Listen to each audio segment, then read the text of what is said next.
Wasn't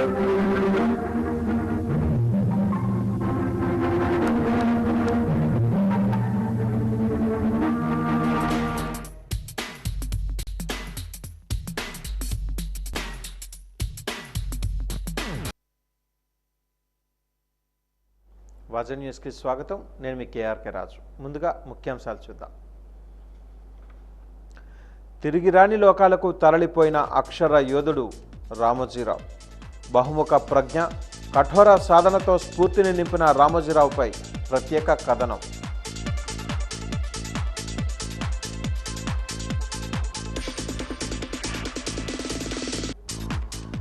Pachipenta మండలంలో high level bridge పనుల తనిఖీ.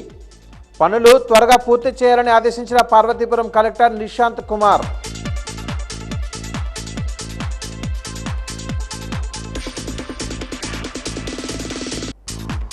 పురాతన విగ్రహాల చోరీ కేసులో ఎందుకు చర్యలు తీసుకోవటం లేదు? గుర్రపు కోనేరు ఆక్రమణపై అధికారులు చోద్యం చూస్తున్నారని ఆరోపించిన బేబీ నాయన.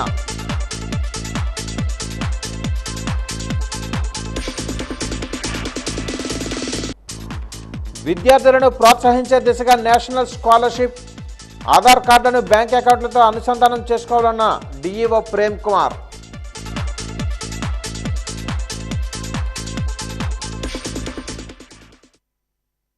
వివరాలు చూద్దాం. లక్ష్య సాధనకు దశాబ్దాల పాటు నిర్విరామంగా పరిశ్రమించిన యోధుడు అక్షర తూనీరం రామోజీరావు తిరిగి రాని లోకాలకు తరలిపోయారు. ఈ నేపథ్యంలో వాజీ ఛానల్ సమర్పిస్తున్న ప్రత్యేక కథనం ఇప్పుడు చూద్దాం. పత్రికా సంపాదకుడు, ప్రచురణకర్త, చిత్ర నిర్మాత, వ్యాపారవేత్త, ఈటీవీ అధినేత రామోజీరావు. నిరంతర శ్రమ, అనునిత్యం కొత్తదనం కోసం తపన, మొక్కవోని సంకల్పం, చెక్కు చెదరని ఆత్మస్థైర్యం కలిగిన మహనీయుడు రామోజీరావు. 1936 నవంబర్ 16వ తేదీన కృష్ణా జిల్లా పెదపారుపూడిలో చెరుకూరి వెంకట సుబ్బారావు, సుబ్బమ్మ దంపతులకు ఆయన జన్మించారు. ఆయన తాత మరణించిన 13 రోజులకు జన్మించడంతో ఆయన జ్ఞాపకార్థం తల్లిదండ్రులు రామయ్య అనే పేరు పెట్టారు. రామయ్య అనే పేరు తనకు నచ్చక ప్రాథమిక పాఠశాలలో చేరినప్పుడే సొంతంగా తన పేరును రామోజీరావుగా మార్చుకున్నారు. 1947లో గుడివాడలో పురపాలకోన్నత పాఠశాలలో 8వ తరగతిలో చేరారు. 1957లో 6వ ఫారం అక్కడే పూర్తి చేసుకుని గుడివాడ కళాశాలలో ఇంటరు, బీఎస్సీ పూర్తి చేశారు. 1961 ఆగస్టు 19వ తేదీన రామోజీరావుకు పెనమలూరుకు చెందిన తాతినేని వెంకట సుబ్బయ్య, వాణీదేవుల రెండవ కుమార్తె రమాదేవితో వివాహం జరిగింది. రమాదేవి అసలు పేరు రమణమ్మ. రైతు బిడ్డగా మొదలై వ్యాపారవేత్తగా ఎదిగి మీడియా సామ్రాజ్యానికి మొకటం లేని మహారాజుగా నిలిచారు. ఉషోదయంతో సత్యం నినదించాలని కోరుకున్నారు. బహుముఖ ప్రజ్ఞ, కఠోర సాధన ఇవే రామోజీ అస్త్రాలు. విలక్షణత, సృజనాత్మకత పుష్కలంగా కలిగిన వ్యక్తి. కొత్త దారులు సృష్టించడం ఆయన నైజం. నలుగురు నడిచిన బాట కాక కొత్త దారులు సృష్టించి ఎంతో ఎత్తుకు ఎదిగారు. 1974 ఆగస్టు 10వ తేదీన విశాఖ సాగర తీరంలో ఈనాడుని ప్రారంభించారు. ప్రారంభించిన 4 ఏళ్లలోనే పాఠకుల మానసపుత్రికగా ఈనాడు ఎదిగింది. దినపత్రిక ద్వారా వేల మంది పాత్రికేయుల్ని తయారు చేశారు. టీవీ రంగం ద్వారా వేలాది నూతన నటీనటులకు బుల్లితెరను పరిచయం చేశారు. 1995 ఆగస్టులో తెలుగు ప్రేక్షకుల కోసం ఈటీవీని ప్రారంభించారు. ఈ సంస్థ ద్వారా 25,000 మందికి ప్రత్యక్షంగాను, 1,00,000 మందికి పరోక్షంగాను ఉపాధి కల్పిస్తున్నారు. తక్కువ సమయంలోనే జాతీయ స్థాయి నెట్వర్క్గా ఈటీవీ విస్తరించింది. ప్రతి క్షణం ప్రపంచ వీక్షణం పేరుతో 13 భాషల్లో వార్తలు అందించారు. తెలుగు రాష్ట్రాల కోసం ఈటీవీ ఆంధ్రప్రదేశ్, ఈటీవీ తెలంగాణ ఛానళ్లు ప్రారంభించారు. విశ్వసనీయ వార్తా ఛానళ్లుగా ఈటీవీ న్యూస్ ఛానళ్లను తీర్చిదిద్దారు. రామోజీ ఆలోచన నుంచి పుట్టిందే పాడుతా తీయగా కార్యక్రమం. ఈ కార్యక్రమం ద్వారా ప్రేక్షకులపై సముద్ర సంగీత జల్లు కురిపించారు. వందల మంది గాయనీ గాయకులను సంగీత ప్రపంచానికి పరిచయం చేశారు. ఉషా కిరణ్ మూవీస్ ద్వారా వివిధ భాషల్లో 87 సినిమాలు నిర్మించారు. ఉషా కిరణ్ మూవీస్ బ్యానర్ ద్వారా ఎంతో మంది నటీనటులకు పరిచయం చేశారు. వినోద రంగాల్లోనూ తెలుగువారిని ఈటీవీ ఛానళ్లు అలరించాయి. ETV plus, ETV cinema, ETV Abhiruchi, ETV life, ETV Balabharat ఛానళ్లను అందుబాటులోకి తీసుకొచ్చారు. ఆలోచనల సమాహారంగా పేరొందిన ఆయన బుల్లితెరపై ఒక గొప్ప ట్రెండ్ను సెట్ చేశారు. అక్షరానికి సామాజిక బాధ్యత ఉందని నిరూపించారు. ప్రజాపక్షం వహిస్తూ వాస్తవాలను వెల్లడిస్తూ జనచైతన్యాన్ని కల్పించారు. వర్తమాన రాజకీయాలపై, పాలన తీరుతెన్నులపై నిష్కర్షగా వార్తలను అందించడమే కాక ఆ వార్తలను ఉషోదయానికి ముందే పాఠకుడికి చేరేలా వ్యవస్థను ఏర్పాటు చేశారు. అది రామోజీరావు దక్షత. ప్రజా ఉద్యమాలకు వెన్నుదన్నుగా నిలిచారు. పత్రికాధిపతిగానే కాకుండా సినీ నిర్మాతగా, స్టూడియో నిర్వాహకులుగా, వ్యాపారవేత్తగా బహుముఖంగా విజయాలు సాధించారు. రామోజీ ఫిల్మ్ సిటీ నిర్మాణంతో భారతీయ చిత్ర పరిశ్రమకు హైదరాబాద్ను వేదికగా చేశారు. మీడియా మొగల్గా రామోజీరావు అలుపెరుగిన పోరాటం చేశారు. తాను నమ్మిన సిద్ధాంతాలకు కట్టుబడి ముందుకు వెళ్లడం ద్వారా ప్రజల్లో విశ్వసనీయత సాధించారు. రామోజీరావు ఆంధ్ర విశ్వవిద్యాలయం, శ్రీ వెంకటేశ్వర విశ్వవిద్యాలయం, శ్రీ రవిశంకర్ విశ్వవిద్యాలయం నుండి గౌరవ డాక్టరేట్ సాధించారు. కెప్టెన్ దుర్గాప్రసాద్ చౌదరి అవార్డు, బీడీ గోయింకా అవార్డులు కూడా స్వీకరించారు. భారత ప్రభుత్వం పద్మవిభూషణ్ పురస్కారాన్ని ప్రదానం చేసింది. అక్షర యోధుడు రామోజీరావు తెలుగువారి హృదయాల్లో చెరగని ముద్ర వేసి తిరిగి రాని లోకాలకు తరలిపోయారు. అక్షర తూణీరుడు రామోజీ అస్తమయం తెలుగు ప్రజలందరినీ కలచవేస్తోంది. ఆయన స్ఫూర్తిని నవతరం పాత్రికేయులు అందిపుచ్చుకోవాలి. రామోజీ ఆత్మకు శాంతి చేకూరాలని కోరుకుంటూ వాజీ ఛానల్ ఘనంగా నివాళులు అర్పిస్తోంది.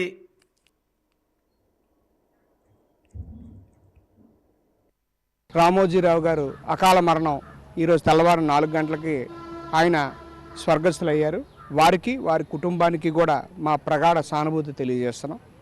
అయితే ఆయన రామోజీరావు గారు అనేక గ్రూప్స్, ఈనాడు బ్రాంచెస్గా ఎన్నో దేశవ్యాప్తంగా, రాష్ట్రంలో, దేశంలో, ప్రపంచంలోనే మంచి పేరు తెచ్చుకున్నటువంటి రామోజీరావు గారు. అలాగే ఆయన ఏదైనా పేపర్ చూస్తేనే మనకి కరెక్ట్ ఇన్ఫర్మేషన్, మిగతా కొన్ని పేపర్లను అంటే అన్నింటినీ మేము తప్పుపట్టట్లేదు, ఈనాడులో చూస్తేనే మనకు కరెక్ట్ ఇన్ఫర్మేషన్, వాస్తవాలన్నీ ఖచ్చితంగా వచ్చేవి. అటువంటి గ్రూప్ని ఆయన నడిపారు. అలాగే దేశంలోని ఎంతోమందికి పచ్చళ్ళు తయారు చేసి పచ్చళ్ళ రంగంలో ప్రియ పికిల్స్ అని కూడా చాలా పేరు తెచ్చుకున్నారు. అందరికీ కూడా ఆంధ్రాయే కాకుండా ఇతర రాష్ట్రాల్లో కూడా ఆయన సప్లై చేసేవారు. అలాగే అతను ఎంతోమంది నటుల్ని, కళాకారులను కూడా తయారు చేసి మన రాష్ట్రానికి, దేశానికి అందజేశారు. అలాగే రామోజీ ఫిలిం సిటీ అన్నది మన ఆంధ్రాకి, అంటే గతంలో ఆంధ్రాకి, ఇప్పుడు తెలంగాణకి ఒక గొప్ప వరమని చెప్పవచ్చు. ఎందుకనంటే అక్కడ మేము కూడా చూసాం, గతంలో ఎన్నోసార్లు వెళ్ళాం, ఇప్పుడు హైదరాబాద్ వెళ్ళినా కంపల్సరీగా విజిట్ చేస్తాం. ఎంతో ఈరోజు చాలా దుర్దినంగా భావించాలి. ఈనాడు గ్రూప్ సంస్థల చైర్మన్ చెలుకూరు రామోజీరావు గారు చనిపోయిన విషయం తెలిసి చాలా దిగ్భ్రాంతికి గురయ్యారు. నిజంగా కూడా 1964లో ఈనాడు పేపర్ స్థాపించి ఎంతోమందికి ఉపాధి, ఉద్యోగ అవకాశాలు కల్పించారు. మన ఆంధ్ర రాష్ట్రానికి ఒక దిక్సూచిగా నిలబడ్డాడు అతను ఏ రంగంలో కూడా వేలుపెట్టినా సరే అన్నింటిలో కూడా సక్సెస్ఫుల్గానే చాలా లైఫ్ అయితే లీడ్ చేయడం, సక్సెస్ఫుల్ లైఫ్ అయితే లీడ్ చేయడం జరిగింది. ఎమర్జెన్సీ టైంలో కూడా చాలా వ్యతిరేకంగా చాలా పోరాడి అప్పుడు నిరంకుశ పాలనకు వ్యతిరేకంగానే మన పేపర్ స్థాపించి తెలుగువాడి యొక్క నాడి వాడి మొత్తం రాష్ట్రం నలుమూలలో కూడా వినిపించిన ఏకైక వ్యక్తి చెలుకూరు రామోజీరావు గారు. వారి యొక్క సక్సెస్ఫుల్ లైబిలిటీ ఈరోజు మరణించారని తెలిసి చాలా బాధాకరమైన విషయం. అది నిజంగా వ్యక్తిగతంగా కానీ రాష్ట్రానికి కానీ కూడా ఒక అక్షర ఆయుధం అనేది, ఒక పట్టు అనేది మాత్రం కూడా కోల్పోయిన విధంగా నిజంగా భావించాల్సి వస్తుంది. చాలా బాధాకరమైన విషయం. నిజంగా జీర్ణించుకోలేకపోతున్నాం రామోజీరావు గారి మరణ వార్తను మాత్రం. మీడియా రంగంలో అపారమైనటువంటి అనుభవాన్ని గడించి ఆ అనుభవంతో భారతదేశంలోనే ఆంధ్రప్రదేశ్కి మీడియా పరంగా గొప్ప విలువ మార్గాన్ని చూపించిన మహనీయుడు రామోజీరావు. రామోజీరావు గారు అంటే ఆ అక్షరం, రామోజీరావు అంటే ఈనాడు, రామోజీరావు అంటే మార్గదర్శి, రామోజీరావు అంటే ఒక ఫిలిం సిటీ, రామోజీరావు అంటే ఒక అన్నదాత, రామోజీరావు అంటే ఒక వ్యాపార ప్రదాత.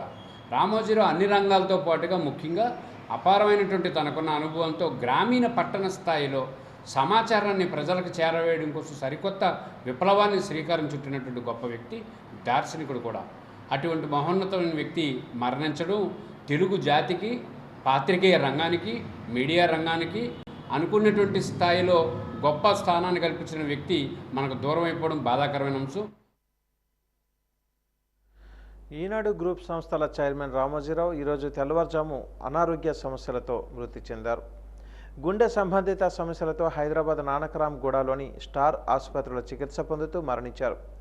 గుండెకు స్టంట్ వేసి ఐసీయూలో ఉంచినా ఫలితం లేకుండా పోయింది. ఆయన మృతి పట్ల తెలుగుదేశం జాతీయ అధ్యక్షుడు నారా చంద్రబాబు నాయుడు, ఆయన సతీమణి భువనేశ్వరి కూడా సంతాపం ప్రకటించారు.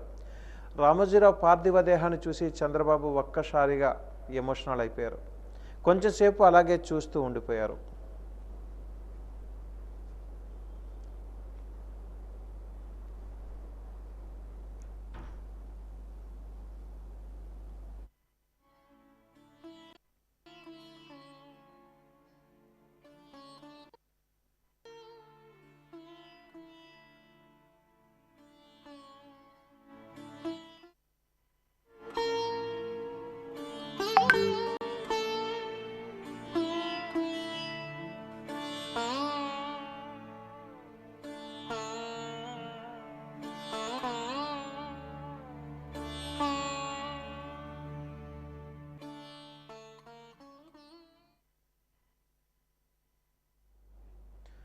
రామోజీరావు మృతికి తెలుగుదేశం పార్టీ కేంద్ర కార్యాలయంలో ఘనంగా నివాళులర్పించారు. తొలుత ఆయన మృతికి సంతాపం ప్రకటిస్తూ మౌనం పాటించారు. తెలుగుదేశం పార్టీ రాష్ట్ర అధ్యక్షులు అచ్చెన్నాయుడు మాట్లాడుతూ రామోజీరావు మరణం వ్యక్తిగతంగా తనను కలతకు గురి చేసిందని అన్నారు. ఆయన మరణం యావత్ తెలుగు జాతికి నష్టమని ఆవేదన వ్యక్తం చేశారు. భారతదేశానికి కూడా తీరని లోటు అని అన్నారు. తెలుగుదేశం పార్టీ నాయకులు వర్ల రామయ్య మాట్లాడుతూ ఈరోజు చాలా దుర్దినమని, తెలుగు ప్రజల మనసు గాయపడిన రోజు అని అన్నారు. బోండా ఉమామహేశ్వరరావు మాట్లాడుతూ వ్యవసాయ కుటుంబంలో పుట్టినప్పటికీ తన రెక్కల కష్టంతో గొప్ప సామ్రాజ్యాన్ని రామోజీరావు నిర్మించుకున్నారని అన్నారు.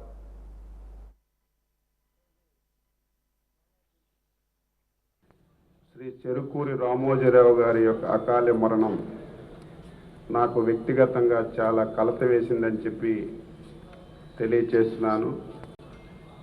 రామోజీరావు గారి మరణం ఏ ఒక్క వ్యక్తికో నష్టం కాదు, యావత్ తెలుగు జాతికి, ముఖ్యంగా దేశానికి తీరనటువంటి నష్టం జరిగిందని చెప్పి తెలియచేస్తున్నాను. ఒక సామాన్యమైనటువంటి కుటుంబంలో పుట్టి ఒక అసామాన్యమైనటువంటి వ్యక్తిగా ఎదిగినటువంటి వ్యక్తి ఎవరైనా ఉన్నారంటే అది రామోజీరావు గారికే చెల్లుతుందని చెప్పి తెలియచేస్తున్నాను. నిబద్ధతతో, అంకిత భావంతో, నమ్మిన సిద్ధాంతానికి పనిచేసినటువంటి వ్యక్తి. ఆయన సుదీర్ఘ ప్రయాణంలో ఎన్నో ఆటుపోట్లను ఎదుర్కొన్నాడు, ఎన్నో అవమానాలను ఎదుర్కొన్నాడు, ఎన్నో ఇబ్బందులను ఎదుర్కొన్నాడు. కానీ నమ్మిన సిద్ధాంతాన్ని వదలకుండా చివరి శ్వాస వరకు సమాజం గురించి పనిచేసినటువంటి వ్యక్తి రామోజీరావు గారని. పాచిపేంట మండలంలో కుంటాం తుమ్మగుడ్డి రహదారిలో నిర్మిస్తున్న హై లెవెల్ బ్రిడ్జి పనులను పార్వతీపురం జిల్లా కలెక్టర్ నిశాంత్ కుమార్ తనిఖీ చేశారు. మెట్టగుడ్డి మీదుగా 5.75 కోట్ల రూపాయలతో రహదారి నిర్మాణం జరుగుతుంది. పనుల నాణ్యత, వివిధ అంశాలలో జరగాల్సిన పనుల వివరాలు పరిశీలించారు. కొద్ది రోజులలో వర్షాలు ప్రారంభమయ్యే అవకాశాలు ఉంటాయని, పనులు త్వరగా పూర్తి చేయాలని ఆయన ఆదేశించారు. ప్రజలకు రహదారి అందుబాటులోకి రావడం వలన ఇతర ప్రాంతాలలో అన్ని విధాల అనుసంధానం చేయడం అవుతుందని చెప్పారు. జిల్లా పంచాయతీరాజ్ ఇంజనీరింగ్ అధికారి డాక్టర్ ఎంవీఆర్ కృష్ణాజీ పనుల వివరాలు తెలిపారు. బ్రిడ్జి నిర్మాణం పూర్తి కావడం వలన అరకుతో సహా దాదాపు 20 గ్రామాలకు అనుసంధానం లభిస్తుందని వివరించారు. బ్రిడ్జి నిర్మాణం వలన గ్రామస్తులు అరకుకి కేవలం 30 కిలోమీటర్ల దూరంలో ఉంటారని ఆయన తెలిపారు.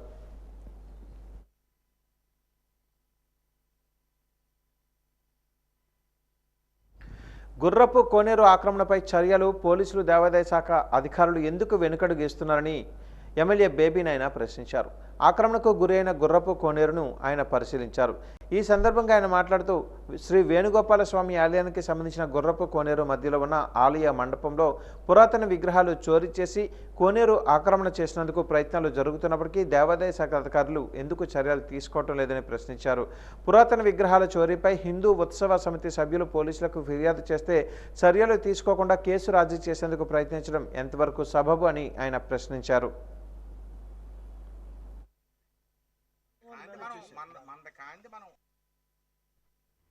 ఒక చిన్న వైసీపీ హయాంలో ఒక చిన్న వైసీపీ నాయకులకి గోరు చుట్టూ అయితేనే పారిపోయినటువంటి పోలీసులు ఇవాళ ఇంత పెద్ద నేరం, క్షమించరాని నేరం జరిగాక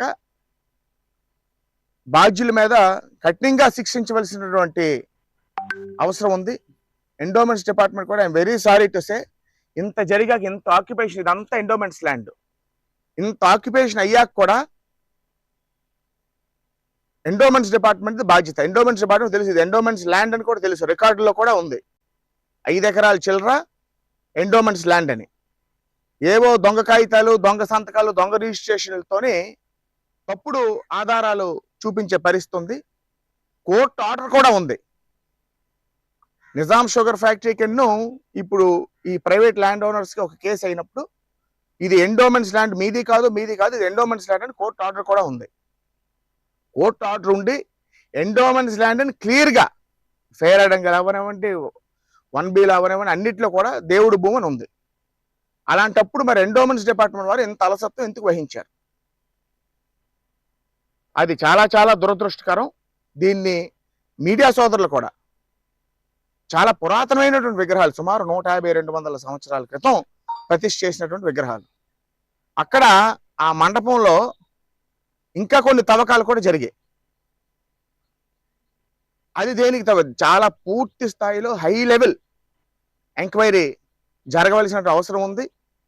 దీనికి బాధ్యులు ఎవరో వాళ్ళిద్దరి మీద కూడా మరి నిన్న కంప్లైంట్ ఇచ్చారా? కంప్లైంట్ ఇవ్వడం కూడా జరిగింది. తప్పు చేసిన వారు శిక్ష అనుభవించాల్సిందే. విద్యార్థులను ప్రోత్సహించే దిశగా నేషనల్ స్కాలర్షిప్ ఇవ్వడం జరుగుతుందని, దానికి సంబంధించి 8వ తరగతి విద్యార్థులు ఆధార్ కార్డును సంబంధిత బ్యాంక్ అకౌంట్లకు అనుసంధానం చేయాలని జిల్లా విద్యాశాఖ అధికారి ప్రేమ్ కుమార్ పేర్కొన్నారు. జిల్లా విద్యాశాఖ కార్యాలయంలో ఈరోజు ఆయన మీడియాతో మాట్లాడారు. ఆధార్ కార్డు బ్యాంక్ అకౌంట్కి అనుసంధానం చేసిన వారికి నేరుగా ఉపకార వేతనాలు వేయటం జరుగుతుందన్నారు. ఈ నెల 12వ తేదీ నుండి పాఠశాలలు పునఃప్రారంభం కాబోతున్నాయని చెప్పారు. దానికి సంబంధించి ఆయా పాఠశాలల సిబ్బందికి ఆదేశాలు జారీ చేయడం జరిగిందని అన్నారు. ఈ నెల 13వ తేదీ నుంచి పర్యావరణ పరిరక్షణ దిశగా వారం రోజుల పాటు ప్రత్యేక కార్యక్రమాలు రూపొందించడం జరుగుతుందన్నారు. పాఠ్య పుస్తకాలు ఇప్పటికే పాఠశాలలకు తరలించడం జరిగిందన్నారు.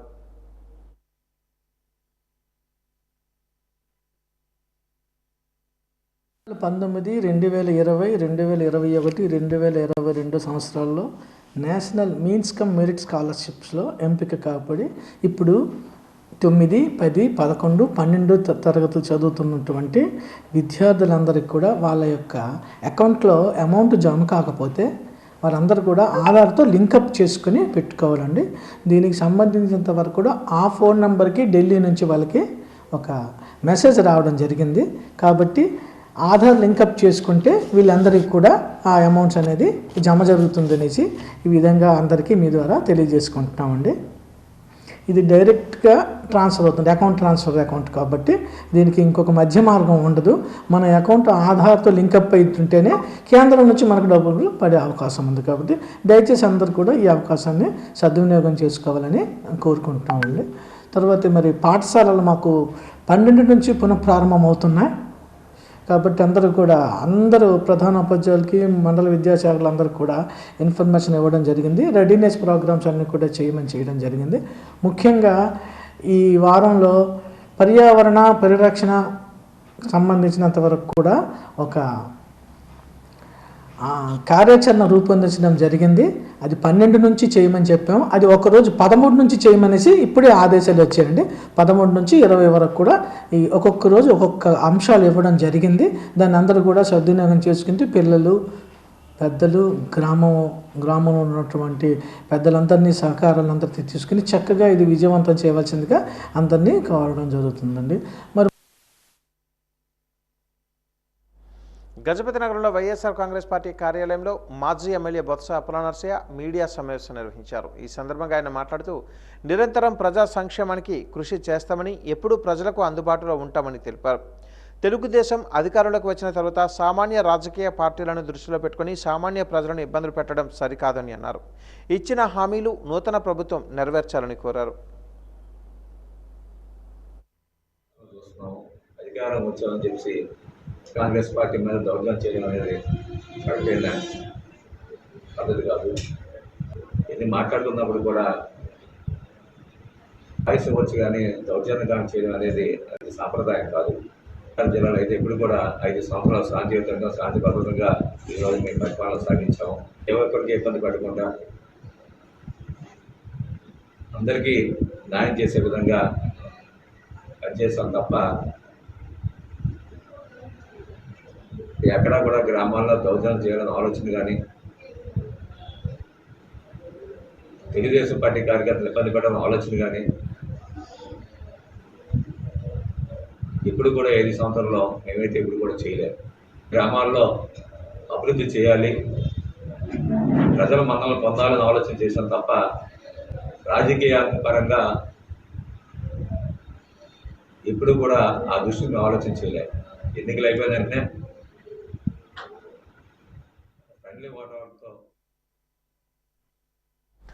ప్రముఖ రచయిత పత్రికా సంపాదకులు కేఎన్వై పతంజలి 72వ జయంతి సందర్భంగా ఈ నెల 15వ తేదీన రచయిత రౌతు బంగారు నాయుడికి పతంజలి పురస్కారాన్ని విజయనగరం జిల్లా గ్రంథాలయం రీడింగ్ హాల్లో అందజేస్తున్నట్లుగా పతంజలి సాంస్కృతిక వేదిక అధ్యక్షులు బిశెట్టి బాబ్జీ తెలిపారు.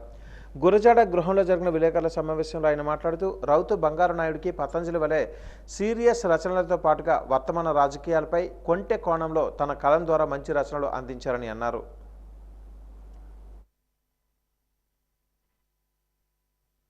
ప్రముఖ పత్రికా సంపాదకులు కేఎన్వై పతంజలి గారు జన్మదినాన్ని పురస్కరించుకొని ప్రతి ఏటా మనం ఇక్కడ విజయనగరంలో పతంజలి సాంస్కృతిక వేదిక ఏర్పాటు చేసి దాని తరఫున ప్రత్యేకమైనటువంటి రచయితలకు అవార్డులు పురస్కారాలను ఇస్తున్నాం. అందులో భాగంగా ఇదివరలో మన దేవిప్రియ, అలాగే మోహన్ గారికి, జిఆర్ మహర్షి మొదలైన వారందరికీ ఈ పురస్కారాలు అందజేయడం జరిగింది. అదే కోవలో ఈ సంవత్సరం రౌతు బంగారు నాయుడు గారు ఆయన పత్రికా రచయితగా పనిచేశారు. అలాగే ప్రస్తుతం టెలివిజన్లో కంటెంట్ హెడ్గా ఉంటున్నారు హైదరాబాద్లో. వారికి ఈ సంవత్సరం ఈ పురస్కారాన్ని ప్రదానం చేస్తున్నాం. కేఎన్వై పతంజలి తాలూకా సాహిత్యాన్ని ముందుకు తీసుకెళ్లడంలో మన బంగారు నాయుడు గారు పాత్ర వహించారు. కేఎన్వై పతంజలి గారు ఇదివరలో చాలా సినిమాలకి మాటలు రాశారు. అలాగే చాలా నవలలు, కథలు కూడా రాశారు. వారు రాసినటువంటి పెంపుడు జంతువులు అనే నవల తీసుకున్నాం, పిలక తిరుగుడు పువ్వు కథ తీసుకున్నాం. ప్రముఖ పాత్రికేయులు, అట్లాగే సినీ మాటల రచయిత, ప్రముఖ వ్యక్తి కేఎన్వై పతంజలి గారి 72వ జయంత్యోత్సవాలు పురస్కరించుకొని ప్రతి సంవత్సరం పతంజలి గారి సాంస్కృతిక వేదిక పేరుపైన విజయనగరంలో రాష్ట్ర స్థాయి పురస్కారాన్ని ఇస్తున్నాం. ఆ పురస్కారాన్ని ఈ సంవత్సరం పెద్దలు గౌరవనీయులు రౌతు బంగారు నాయుడు గారి పేరుని కమిటీ ఈరోజు నిర్ణయించింది. మరి ఈ పురస్కార కార్యక్రమం ఈ నెల 15వ తారీఖున విజయనగరం జిల్లా గ్రంథాలయంలో రీడింగ్ హోమ్లో సాయంత్రం 6:30కి కార్యక్రమాన్ని నిర్వహిస్తున్నాం. పతంజలి గారి అభిమానులు, అట్లాగే కథకులు, కళాభిమానులు, సాహిత్య అభిమానులు పెద్ద ఎత్తున వచ్చి ఈ కార్యక్రమాన్ని విజయవంతం చేయాలి. మరి ఈ కమిటీ సభ్యులైనటువంటి విఎంకే లక్ష్మణరావు గారు, బండ్లమూడి నాగేంద్ర ప్రసాద్ గారు, ఎన్కే బాబు గారు, శ్రీహరిరాజు గారు, అట్లాగే కోరుకొండ బుజ్జి గారు, మరి ముఖ్యంగా సుభాష్ బోస్ గారు, ఇలా పెద్దలంతా కలిపి కూర్చొని నిర్ణయించి ఈ పేరుని ముందుకు తీసుకొచ్చారు కమిటీ. జాతీయ విద్యా విధానాన్ని అమలు చేయొద్దని మానవ హక్కుల వేదిక భారత నాస్తిక సమాజానికి చెందిన ప్రతినిధులు పేర్కొన్నారు. ఈరోజు అమర్ భవన్లో ఏర్పాటు చేసిన విలేకరుల సమావేశంలో వారు మాట్లాడుతూ విద్య, వైద్య రంగాలను కేంద్ర రాష్ట్ర ప్రభుత్వాలు పూర్తిగా నిర్వహించాలని డిమాండ్ చేశారు. నూతన విద్యా విధానం ప్రకారం 6 సంవత్సరాలు దాటిన వారు మాత్రమే 1వ తరగతి చదవాలని, 8వ తరగతి నుంచి విద్యార్థులు వారికి నచ్చిన వృత్తి విద్యను ప్రతి నెల 10 రోజుల పాటు బయట నేర్చుకోవాలని నిర్దేశిస్తుందని, ఇటువంటి విధానాన్ని బలవంతంగా రుద్దితే ఒప్పుకునేది లేదని ఆరోపించారు. రాష్ట్రంలో మూఢనమ్మకాలు నిరోధక చట్టాన్ని రూపొందించాలని కోరారు. ప్రభుత్వం వచ్చింది, ఒక హామీ ఇచ్చింది, మెగా డిసి తీస్తాను, తెలుగు మీడియం ప్రవేశపెడతాము, 117 జీవో రద్దు చేస్తామని. ఇదే ప్రభుత్వాన్ని కేంద్ర ప్రభుత్వంలో డిమాండ్ చేస్తున్నాము. అమ్మ ఒడి అనేది ప్రభుత్వ పాఠశాలకు, ప్రభుత్వ కళాశాలకు మాత్రం ఇవ్వాలి. అమ్మ ఒడి అనేది ప్రైవేట్ కళాశాలకు, కార్పొరేట్ కళాశాలకు, కార్పొరేట్ పాఠశాలకు ఇవ్వకూడదు. మీరు అమ్మ ఒడి ప్రభుత్వ పాఠశాలలు, ప్రభుత్వ కళాశాలతో పాటు ప్రైవేటు, కార్పొరేట్ పాఠశాలలు, కార్పొరేట్ కళాశాలకు ఇస్తే ప్రభుత్వ పాఠశాల కంటే ప్రైవేట్, కార్పొరేట్ పాఠశాలలో బలోపేతం చేసే అవకాశం ఉంది. మొత్తం విద్యారంగాన్ని దోపిడీ చేసే అవకాశం ఉంది. వైద్య రంగంలో కూడా విపరీతంగా ప్రైవేట్గా జరుగుతుంది. అందుకే ఈనాడు నూతనంగా ఎన్నికైనటువంటి కేంద్ర రాష్ట్ర ప్రభుత్వ పాలకులకు మొత్తంగా వైద్య రంగాల్ని దేశం మొత్తం మీద ప్రభుత్వమే నిర్వహించాలి. ప్రైవేట్ రంగం జోక్యం ఉండకూడదు, కార్పొరేట్ సెక్టర్ జోక్యం ఉండకూడదు. ఆనాడే ధనిక పేద అనే తేడా లేకుండా అందరికీ విద్య, వైద్య సౌకర్యం అందుతుంది. ఇటువంటి ఉచిత పథకాల కంటే మొత్తం దీన్ని బాధ్యత వహించాలని మానవ హక్కుల వేదిక డిమాండ్ చేస్తుంది. ఎందుకంటే ఈ విద్యా హక్కుని పేదలకు దూరం చేసే విధంగా జాతీయ విద్యా 2020 ఉంది. దీన్ని ఖచ్చితంగా రద్దు చేయాలని, 1964, 66 నాటి కొట్టారి కమిషన్లు అమలు చేయాలని మరి మానవ హక్కుల వేదిక తరఫున మేము డిమాండ్ చేస్తున్నాం. అంతే అందుల పాలిట ఆశాజ్యోతిగా పేరుగాంచి అనతి కాలంలోనే రాష్ట్ర జాతీయ స్థాయిలో అందులు రాణించేలా కృషి చేసిన ద్వారకామయ్యి అందుల పాఠశాలను మూసివేస్తున్నట్టుగా పాఠశాల యాజమాన్యం ప్రకటించింది. ఈ మేరకు పాఠశాల ఆవరణలో స్కూల్ నిర్వహించిన సమావేశంలో పాఠశాల మూసివేత గల కారణాలు వివరించారు. ఈ సందర్భంగా పాఠశాల వ్యవస్థాపకురాలు మాచపల్లి ఆశాజ్యోతి మాట్లాడుతూ 2013వ సంవత్సరంలో 16 మంది అంధ విద్యార్థులతో ఈ స్కూల్ ప్రారంభించామన్నారు. నేడు 60 మంది వరకు విద్యార్థులు చదువుతున్నారని తెలిపారు. నాటి నుండి నేటి వరకు అద్దె భవనంలోనే తరగతులు నడుస్తున్నాయని, స్థలం కోసం అధికారులు ప్రజాప్రతినిధుల చుట్టూ తిరిగినా ఉపయోగం లేకుండా పోయిందని తెలిపారు. ప్రస్తుత అద్దె భవనం ఖాళీ చేయమని ఖరాఖండిగా చెప్పడంతో చేసేది లేక బయట లక్షలాది రూపాయలు అద్దెకు వెళ్లలేక స్కూలు మూసివేసేందుకు నిర్ణయం తీసుకున్నామని అన్నారు.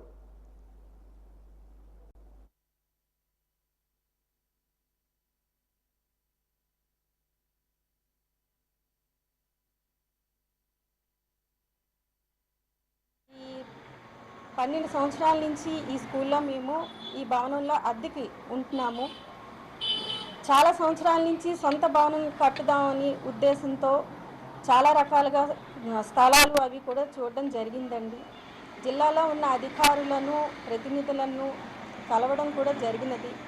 ఎన్నోసార్లు మేము ఈ స్కూల్ గురించి ప్రస్తావన తెచ్చాము వాళ్ళ దగ్గర. అయినా మాకు అవకాశం అందలేదు. మాకు అవకాశం ఉన్నంత వరకు ఈ స్కూల్ని మేము ఎంతో సక్సెస్ఫుల్గా నడిపాము. సాధారణ విద్యార్థులతో సమానంగా అని కూడా కాదండి, ఇంకా ఒక అడుగు ముందే ఈ పిల్లలు ఉన్నారు. ఎంతోమంది డిగ్రీ పీజీలు కూడా చేసి ఇప్పుడు గవర్నమెంట్ జాబుల కోసం కూడా రెడీగా ఉన్నారు. అలాంటి ఈ పాఠశాల మేము క్లోజ్ చేసేవలసి వచ్చింది. ఈ విషయాన్ని మాకు ఇప్పటి వరకు కూడా ఎంతో సహాయ సహకారాలు అందిస్తున్న మన విజయనగరం ప్రజలు మమ్మల్ని ఎంతో చేయూతను అందించి వాళ్ళు మాకు ముందుకు నడిపిస్తున్నారు. వాళ్ళకి ముందుగా మేము తెలియపరచాలనే ఉద్దేశంతో ఈ కార్యక్రమాన్ని మేము ఏర్పాటు చేయడం జరిగిందండి. మన జిల్లా వాళ్ళే కాదు, ఇతర జిల్లా వాళ్ళు, ఇతర రాష్ట్రాల వాళ్ళు కూడా మన స్కూల్ని ఎంతో అభినందించి ఎంతో చేయూతనిచ్చి ముందుకు నడిపిస్తున్నారండి. ఈ రోజున ఈ విషయాన్ని నేను బయటపెట్టి మీ అందరికీ తెలియపరిచే ఎంతో బాధాకరం. మేము మా సహాయ శక్తిలా ఎంతో కృషి చేశామండి ఈ సొంత భవనాన్ని నిర్మిద్దామనేసి. కానీ అది మాకు భగవంతుడు మాకు అవకాశాన్ని ఇవ్వలేదని అనుకున్నాను. ఇలాంటి రోజు ఒకటి వస్తుందని కూడా నేను అనుకోలేదండి. పాఠశాల మూసేస్తాము అనే ఒక రోజు వస్తుంది, మీకు అనౌన్స్ చేయాలి అనే ఒక రోజు వస్తుందని కూడా మేము ఇప్పటి వరకు కూడా అనుకోలేదు. ఆ ఆలోచన కూడా రాలేదు. భక్తి శ్రద్ధలతో ముస్లిం సోదరులు ఉరుసు మహోత్సవం నిర్వహించారు. విజయనగరం పట్టణంలోని కుముందన్ వీధిలో హజ్రత్ సయ్యద్ గుల్లే మీర్జా శ్యాంబాబా 37వ ఉరుసు మహోత్సవాలు అంగరంగ వైభవంగా జరిగాయి. దర్గా కమిటీ అధ్యక్షులు ఎస్కే దాదా, షేక్ జానీల ఆధ్వర్యంలో జరిగిన ఈ కార్యక్రమంలో పెద్ద ఎత్తున ముస్లిం సోదరులు పాల్గొన్నారు.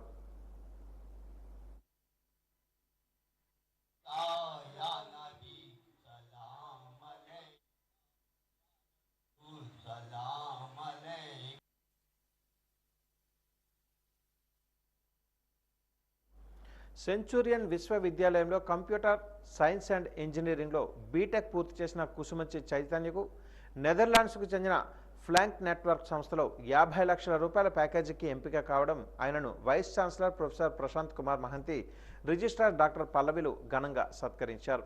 ఈ సందర్భంగా వైస్ ఛాన్సలర్ ప్రొఫెసర్ మహంతి మాట్లాడుతూ కష్టపడి చదివిన వారికి మంచి ఫలితాలు అందుతాయని అనడానికి చైతన్య ఒక ఉదాహరణని పేర్కొన్నారు. ఆయనను స్ఫూర్తిగా తీసుకుని మిగిలిన విద్యార్థులు ఆ స్థాయికి చేరుకోవాలని కోరారు. రిజిస్ట్రార్ డాక్టర్ పల్లవి మాట్లాడుతూ పోటీ ప్రపంచంలో నైపుణ్యాలను పెంచుకోవడానికి సెంచురియన్ ఒక మంచి వేదిక అని అన్నారు. దీనిని విద్యార్థులు సద్వినియోగం చేసుకోవాలని కోరారు. ఈ సందర్భంగా చైతన్య మాట్లాడుతూ తాను ఒక సాధారణ కుటుంబంలో జన్మించారని, ఈ స్థాయికి ఎదుగుతానని ఊహించలేదని అన్నారు. తన హైస్కూల్ విద్యాభ్యాసం అంతా విజయనగరంలోనే కొనసాగిందని అన్నారు. తనకు నెదర్లాండ్స్లోని ఫ్లాంక్ నెట్వర్క్ సంస్థ ఏడాదికి 50 లక్షల రూపాయలతో తనను ఎంపిక చేయడం పట్ల తనకు ఎంతో ఆనందంగా ఉందని అన్నారు.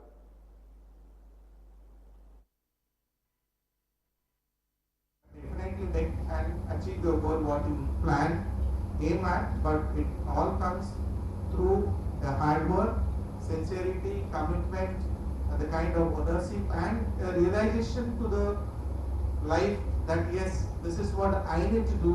I should not think of somebody else will come and serve me. or give me, it is me that I have to do everything. So on this occasion again, once again I congratulate Chaitanya for the success.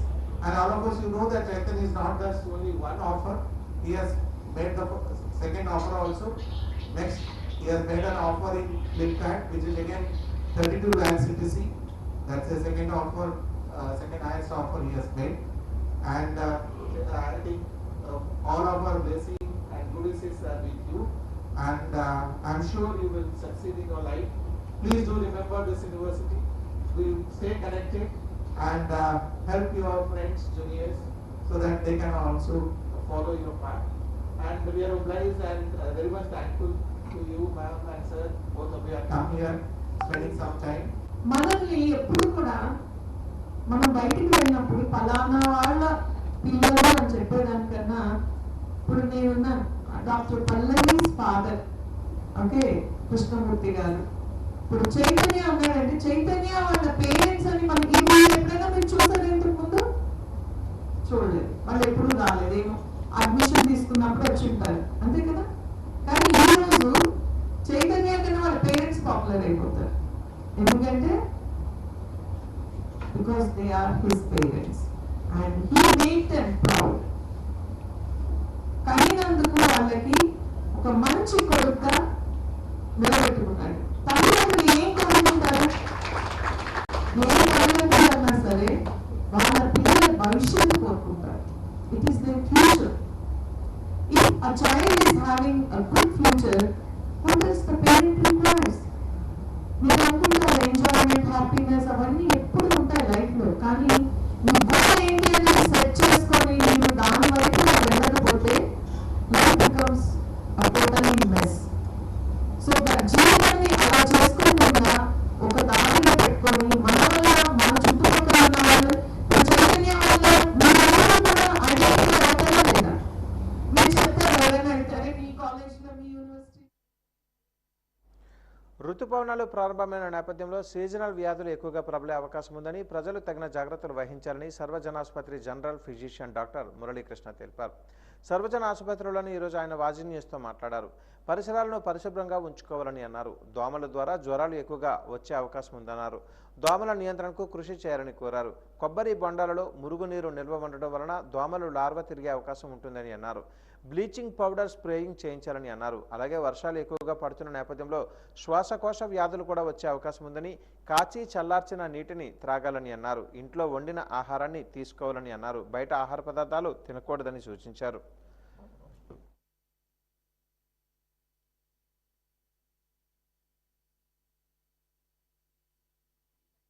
ఇప్పుడు వర్షాలు start అయ్యాయి. ఋతుపవనాలు అనేవి మన తీరం వెంబడి start అవుతున్నాయి. ఈ ఋతుపవనాలు రావడం వలన కొన్ని ఆరోగ్య సమస్యలు అనేవి ప్రబలుతుంటాయి. ఈ మధ్యకాలంలో రొటీన్గా మేము చూసేవి ఏంటంటే రెస్పిరేటరీ సమస్యలు, అంటే సడన్గా వాతావరణం చేంజ్ అవ్వడం వలన ఊపిరితిత్తుల సమస్యలు, అంటే ఆల్రెడీ ఆస్తమా ఉన్నవాళ్ళు, ఉబ్బసం, సిఓపిడి అంటారు, ఇలాంటివి ఉన్నవాళ్ళు, స్మోకింగ్ తీసుకునే అలవాటు ఉన్న వాళ్ళకి ఏంటంటే ఊపిరితిత్తుల సమస్యలు అనేవి ఎక్కువ అవుతున్నాయి ఈ మధ్య. అండ్ సెకండ్ ఏంటంటే గ్యాస్ట్రోఎంటరైటిస్, అంటే ఫుడ్ పాయిజనింగ్.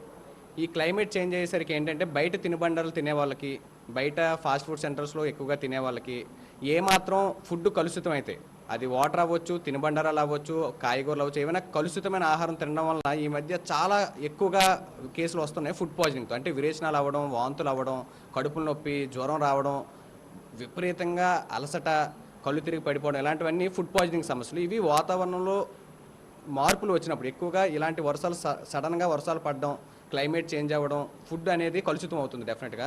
కాబట్టి ఈ ఫుడ్ పాయిజనింగ్ కేసులు ఒకటి ఎక్కువగా వస్తున్నాయి. అండ్ థర్డ్ వన్ ఏంటంటే దోమలు ఎక్కువగా పుట్టుకు రావడం వల్ల ఏంటంటే మలేరియా అండ్ డెంగ్యూ జ్వరాలు అనేవి విపరీతంగా ప్రబలుతాయి ఈ టైంలో ఎక్కువగా. కాబట్టి ఈ టైంలో కొన్ని ఆరోగ్య జాగ్రత్తలు అనేవి తీసుకోవడం చాలా మంచిది. ఈ వాతావరణం చేంజ్ అయ్యేటప్పుడు ఏంటంటే ఈ మలేరియా, డెంగ్యూ జ్వరాలు అనేవి మన చుట్టుపక్కల ఉన్న పరిసరాలు పరిశుభ్రంగా ఉంచుకోవాలి. అంటే మురికిగా ఉండడం కానీ, ఒకే దగ్గర నీరు చేరిపోయి ఉండిపోతుంటుంది. వాజీ న్యూస్ ముగించే ముందు ముఖ్యాంశాలు మరొక్కసారి.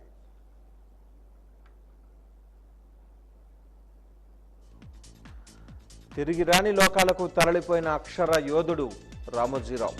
బహుముఖ ప్రజ్ఞ, కఠోర సాధనతో స్ఫూర్తిని నింపిన రామోజీరావుపై ప్రత్యేక కథనం.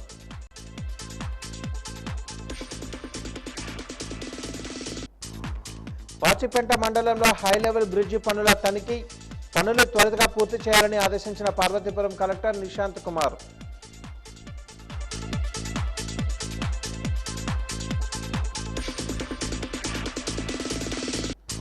పురాతన విగ్రహాల చోరీ కేసులో ఎందుకు చర్యలు తీసుకోవట్లేదు? గుర్రపు కోనేరు ఆక్రమణపై అధికారులు చోద్యం చూస్తున్నారని ఆరోపించిన బేబీ నాయన.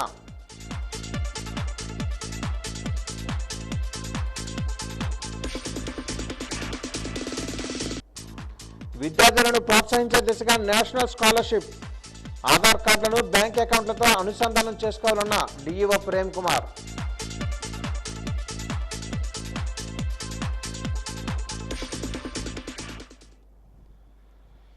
వాజన్ న్యూస్ ఇంతటితో సమాప్తం. నమస్కారం.